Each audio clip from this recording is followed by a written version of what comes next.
अभी तो काफ़ी ठीक है। रात को थोड़ी स्थिति उन्होंने अनकम्फर्टेबल फील किया, इसलिए यहाँ शिफ्ट किया उनको। अभी तो बातचीत भी अभी अच्छी करी, अच्छा स्टेबल है, ठीक है।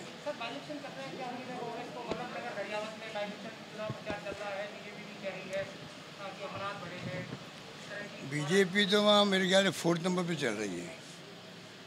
जो मैंने सुना है कि बीजेपी वहाँ 4थे नंबर पर है, वल्लभ नगर में।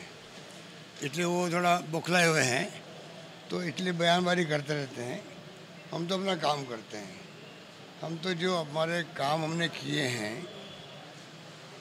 2.5 साल के अंदर, उन उपलब्धियों के आधार पे बात कर रहे हैं वहाँ पर, और वही हमारा एजेंडा आगे भी काम करने का है। तो जनता ने वादा कर रहे हैं कि आप हमें एक मौका और दो, जिससे कि सरकार मजबूत हो, मजबूती से काम करे और आपके यहाँ विकास के काम हो। ये हमारी थीम है, वल्लभ नगर में भी और दरियावत के अंदर भी। अच्छा रिस्पॉन्स मिल रहा है वहाँ पर। उम्मीद है कि दोनों सीट हम जीत जाएंगे। वाल्मीकि समाज के लोग भी कल आपसे मिले थे। हाँ, वो घटना बहुत अनफॉर्चुनेट है। यूपी में आप जानते हो ऐसी घटना होती रहती है। जिस प्रकार आगरा के पुलिस वाले आके भरतपुर से उठा के ले गए, एक मुलजिम को पकड़ने के लिए उनके ससुराल में जाके सबको पकड़ के ले गए। ये तरीका गलत है ना। तो आप तलाशी ले ली मकान की आपने, अगर वो छिपा हुआ होता आप पकड़ के ले जाओ, कोई दिक्कत तो नहीं है। परंतु अगर वो नहीं मिला वहाँ पर, तो आप उनके फादर इन लॉ को, मदर इन लॉ को, जो भी साले वगैरह थे परिवार के लोग, उनको पकड़ के ले गए, पिटाई करी वहाँ पर। बहुत अनफॉर्चुनेट है। मैं सोचता हूँ कि मुझे लिखना चाहिए पत्र मुख्यमंत्री यूपी को भी, और आईजी को मैंने कहा पूरी बात पहले लिख के भेजे हैं कि वास्तव में हकीकत क्या क्या हुई है। सर, कल आपने दौरा भी किया, जो अभियान के तहत किस तरह का लगा? सर, काफ़ी काम अभी करने की जरूरत है। अच्छा अभियान चल रहा है, गाँव के पर्सन गाँव के संग अभियान मैंने देखा कल। और जो कमियाँ होगी, देखिए जब अभियान शुरू होता है, अभी तो 8 दिन हो गए हैं, क्योंकि बीच में छुट्टियाँ काफ़ी आ गई। 2 अक्टूबर के बाद में 8-9 दिन ही काम हुआ है। 8-9 दिन में काम अच्छा हुआ है, पर कमियाँ भी काफ़ी है, शहरों के अभियान में भी, गांव के अभियान में भी। धीरे धीरे वो ठीक होगी। कोई भी अभियान शुरू होता, बड़ा अभियान है ये 2-4 महीने चलेगा, मान लो 6 महीने चलेगा, तो कमियाँ धीरे धीरे दूर भी होगी। पर अधिकारियों में, कर्मचारियों में ये भावना है कि हमें कुछ काम करके दिखाना है, और हम सबका कर्तव्य भी है, जो हम पब्लिक सर्वेंट कहलाते हैं, उन सबका कर्तव्य है कि वो लोग, गांव वाला हो, किसान हो, मजदूर हो, कोई वर्ग का व्यक्ति हो, उसको राहत देने का काम का अवसर मिला है कैंपों के माध्यम से। वैसे तो रोज़ ऑफिस खुलते हैं, काम भी होते हैं, पर कई लोगों को काफ़ी टाइम लगता है वहाँ पर काम करना। ये एक अवसर दिया है प्रशासन, शहरों के संग और गाँव के संग अभियान के रूप में। अभियान के माध्यम से कई बार काम बहुत अच्छे हो सकते हैं।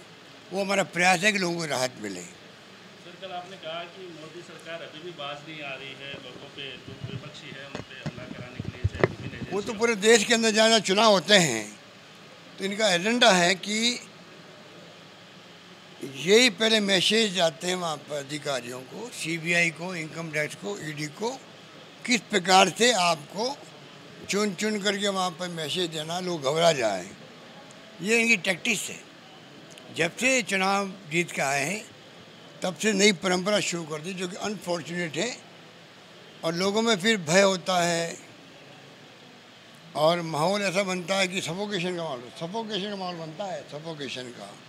तो आज जो इंडस्ट्रियलिस्ट हो, चाहे वो व्यापारी हो, सब लोगों में एक ऐसा माहौल बन गया। मोदी जी को चाहिए इस माहौल को दूर करे। अगर डेमोक्रेसी के अंदर अगर प्रेम और मोहब्बत होगी, भाईचारा होगा आपस के अंदर, कॉन्फिडेंस होगा सरकार के प्रति, तब जाकर के सुशासन होगा। मेरा मानना है कि इसमें ये सरकार, केंद्र सरकार फेल हो रही है।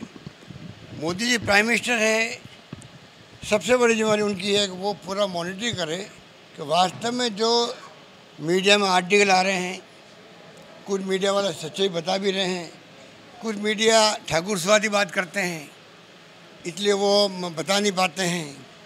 मोदी जी खुश करने के लिए जाने में अनजाने में जो भी है दबाव के अंदर, इन सब बातों से हटके मोदी जी को चाहिए कि खुद मॉनिटरिंग करे और देखे कि वास्तव में हकीकत क्या है। हकीकत के आधार पर उनको फैसले करने चाहिए, तब वो सुशासन देने में कामयाब होंगे। वरना टाइम आएगा लोग इनको सबक सिखाएंगे, इनको मालूम ही नहीं पड़ेगा। पहले ऐसा कई बार हो चुका है, कांग्रेस शासन में हो चुका है और बीजेपी की शासन में हो चुका। वाजपेयी जी थे तब भी, इंदिरा जी जैसी महान नेता थी वो भी चुनाव हार गई थी। तो ये जनता किसी को बख्शने वाली नहीं है। जनता इस देश की बहुत समझदार है, अनपढ़ हो सकती है, कम पढ़ी लिखी हो सकती है, अकल होशियारी के अंदर, रॉबर्ट कॉमन सेंस के अंदर हिंदुस्तान की जनता का कोई मुकाबला नहीं दुनिया के अंदर। इसलिए मुझे विश्वास है कि ऐसे लोगों को अगर ढंग से अपने आप को सुधार नहीं किया, हम गवर्नमेंट में चलते रहे, किसान लोग बैठे हुए साल भर से, महंगाई बढ़ती जा रही है, पेट्रोल डीजल के दाम बढ़ते जा रहे हैं, करोड़ों अरबों रुपये इकट्ठे कर रहे हैं, बेरोजगारी बढ़ रही है, लोगों में नौजवानों में विस्फोट हो रहा है। एक तरफ राजस्थान देख रहे हो आप लोग, एक के बाद एक नौकरी लग रही है, रीट की परीक्षा भी हुई है, पटवारियों की हो रही है, कंप्यूटर शिक्षकों की होगी। आने वाले वक्त में लगातार यहाँ पे नौकरी लग रही है। और 2 करोड़ का वादा किया प्राइम मिनिस्टर ने, वो गायब है। तो जनता इन बातों को ध्यान में रखती है। कोरोना में जो लोग मजदूर चले थे पैदल सड़कों पर, लोग भूले नहीं है। देखिए राजस्थान में कोई मजदूर पैदल नहीं चला। शानदार कोरोना प्रबंधन हुआ, देश में दुनिया में तारीफ हुई। हमारे यहाँ के डॉक्टरों ने, मेडिकल फैसिलिटी ने, पुलिस वालों ने भी खाना पहुंचाने का काम किया, एनजीओ ने, धर्मगुरुओं ने और पॉलिटिकल पार्टियों को बनेगा, सबको सब आगे आए और हम सब ने मिल करके राजस्थान में उदाहरण पेश किया कि संकट के वक्त में, जब महामारी का संकट था, तो पूरे प्रदेश की जनता एकजुट रही। हमने ये बता दिया कि राजस्थान में किस प्रकार का जनता में संस्कार है, संस्कृति है, उसके हिसाब से हम लोगों ने आह्वान किया, उसमें हम लोग कामयाब हो गए। एक तो आज मिल गया पर्यावरण की स्वीकृति। आज मैंने सुबह बात करी है मुख्यमंत्री छत्तीसगढ़ से, बघेल साहब से। उनको मैंने कहा कि आपके यहाँ भी एक ऐसा ब्लॉक है, उसकी हमें स्वीकृति जल्दी मिले। उनसे हम नोट मंगवा रहे हैं कि भाई आप क्या सोचते हैं, क्या दिक्कत आ रही है आपको, हम केंद्र से बात करेंगे। तो मैंने आज सुबह बात करी है भूपेश बघेल जी से। मुझे उम्मीद है कि वो हल भी होगा।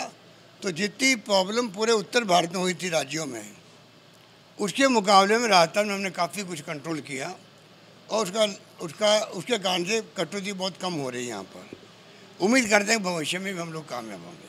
सर, एक कल ये फैसला किया कि घर घर जाके सदस्यता अभियान चलाएंगे और सरकार की योजना कांग्रेसी कार्यकर्ता पहुँचाएंगे, किस तरह रहेगा सर? जन जागरण अभियान का प्रोग्राम बहुत शानदार प्रोग्राम दिया। एक तरफ मेंबरशिप चलेगी, एक तरफ महंगाई को लेके अभियान है पूरे देश भर के अंदर। जो राहुल गांधी जी ने, सोनिया गांधी जी ने इस प्रोग्राम को दिया देश भर के लोगों के लिए। और राजस्थान में कल हमने एक मीटिंग करी, चर्चा की, अजय माकन जी भी थे उसके अंदर। प्रदेश कांग्रेस अध्यक्ष जी ने पूरी मीटिंग बुलाई, हम लोगों ने बैठ के बातचीत करी है।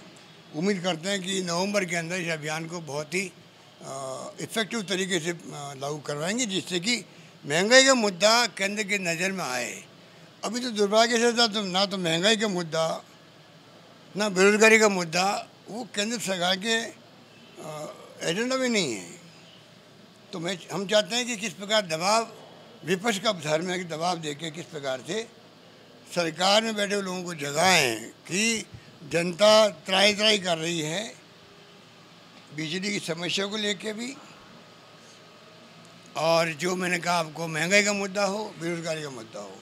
तो यही हमारा फ़र्ज़ है और हम लोग भूमिका निभाने में कमी नहीं रखेंगे। सर, आपके साथियों को एक-एक करके आईसीसी में बड़ी जिम्मेदारियां दी जा रही है आपके मंत्रिमंडल के साथियों को। इस राजस्थान का सौभाग्य है कि हमारे यहाँ के कार्यकर्ताओं में और नेताओं में इतनी कर्मठता है, निष्ठा है, प्रतिबद्धता पार्टी के प्रति, जो मैं सालों से कहता हूँ। राजस्थान का एक अलग इतिहास है। मुझे याद है इंदिरा गांधी जी ने नई पार्टी बनाई थी, कांग्रेस आई बनाई थी 78 के अंदर 1 जनवरी को, और 15 जनवरी को वो 15 दिन बाद में जयपुर आ गई।